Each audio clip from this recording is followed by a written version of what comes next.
તો ગુજરાત માટે હવે રાહતના સમાચાર શક્તિ વાવાઝોડું ફંટાયાની માહિતી સામે આવી છે। વાવાઝોડું ઓમાન તરફ ફંટાયું હોવાની વિગતો પણ આપવામાં આવી છે।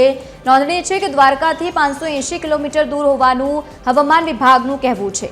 માછીમારોને જો કે આગામી 5 દિવસ દરિયો ન ખેડવા માટેની પણ સૂચના આપવામાં આવી છે।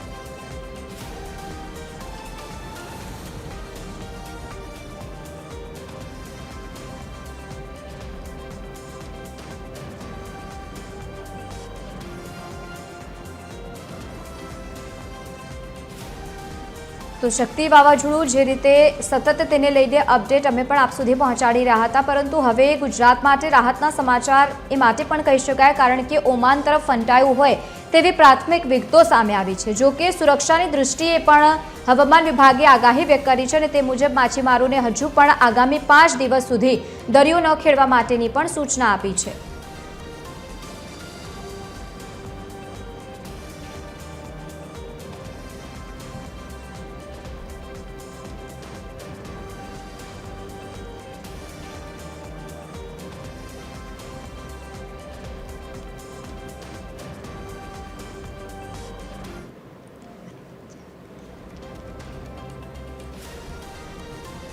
તો વધુ માહિતી સાથે અલગ અલગ જગ્યાઓથી સંવાદદાતા અમારી સાથે જોડાયા છે। વાવાઝોડાની પરિસ્થિતિને લઈને સમજીશું અને વાત પણ કરવાનો પ્રયત્ન કરીશું। એક તરફથી જૂનાગઢથી પણ આપણી સાથે રિપોર્ટર જોડાયા છે। પરેશ, સૌથી પહેલા આપથી પૂછીશ કેવા પ્રકારની પરિસ્થિતિ છે અત્યારે? વાવાઝોડાને લઈને માહિતી આપવામાં આવી હતી, પરંતુ અત્યારે રાહતના સમાચાર ગુજરાત માટે પણ છે। પરેશ, કેવા પ્રકારની માહિતી?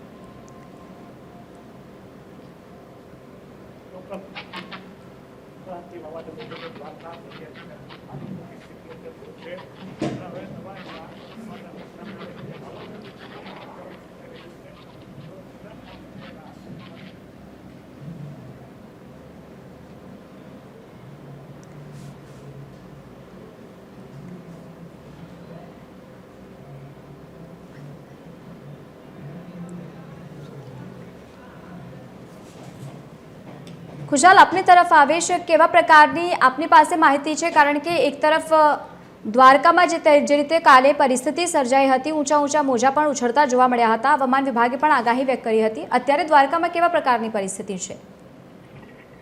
જી લવલીન, હાલ જોવા જઈએ તો ગુજરાત તરફથી સંકટ ટળી ગયું તેવા સમાચાર મળી રહ્યા છે। દેવભૂમિ દ્વારકા છે જે દરિયાકાંઠા મોટો દરિયાકાંઠો ધરાવે છે અને હાલ જે હવામાન વિભાગ દ્વારા જે એલર્ટ આપવામાં આવ્યું હતું તેમાંથી થોડોક રાહત મળી હોય તેવું લાગે છે। હાલ જે શક્તિ વાવાઝોડું છે તે દ્વારકાથી 640 કિલોમીટર દૂર જતું રહ્યું છે તેવું હાલનું અપડેટ જોવા મળી રહ્યું છે અને માછીમારોને તો છતાં પણ માછીમારોને 5 દિવસ દરિયો ન ખેડવા સૂચના આપવામાં આવી છે સાવચેતીના ભાગરૂપે।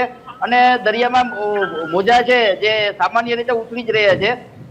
જી બિલકુલ ખુશાલ, અને આ બધાની વચ્ચે અત્યારે 5 દિવસ માછીમારોને જો કે આગાહી પણ વ્યક્ત કરવામાં આવી, તે મુજબ તેમને દરિયો ન ખેડવા માટેની સૂચના પણ આપવામાં આવી છે। દ્વારકામાં કેવો માહોલ છે? શું વરસાદી માહોલ જોવા મળી રહ્યો છે કે કેમ?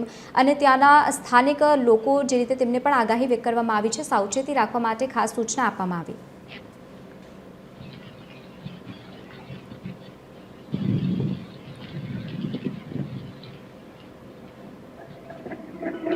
ખુશાલ, આપને અવાજ આવી રહ્યો છે?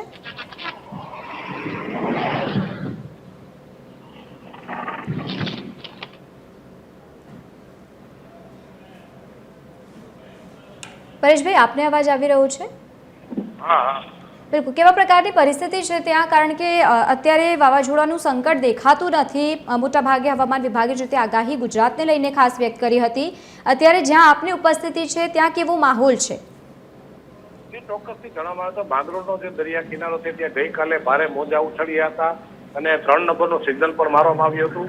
હાલ જે વાવાઝોડું છે તે ઓમાન તરફ ફરતાઈ રહી છે, પરંતુ હજુ પણ 3 નંબરનું સિગ્નલ યથાવત છે અને મચ્છીમારોને પણ હજી દરિયો ખેડવાની પણ નહીં ખેડવાની પણ સૂચના આપવામાં આવી છે। આભાર બંને આપ સાથે જોડાયા અને માહિતી આપી તે બદલ।